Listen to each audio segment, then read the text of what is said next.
Ngayon nga pala ay magluluto ko ng adobong tulingan. Dini nga sa aking lutuan, naglagay na ako ng mga ginayat kong sibuyas, bawang, tapos luya. Tapos ipinatas ko na ditong ilagay yung mga nalinisan ko ng isda na tulingan.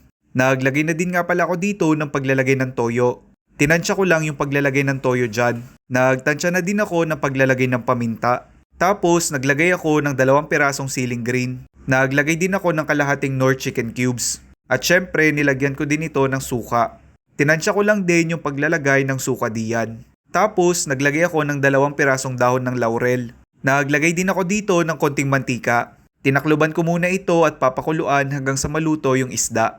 From time to time nga ibinabaliktad ko lang din yung isda para magpantay yung luto niya at manuot yung lasa dun sa laman ng isda. Yan nga palang isdang yan ay 2 piraso lang na hinati ko sa gitna. Pero akalain mo din sa amin 80 pesos na yan. Ay siya ay pumapatak na 40 pesos ang isa eh.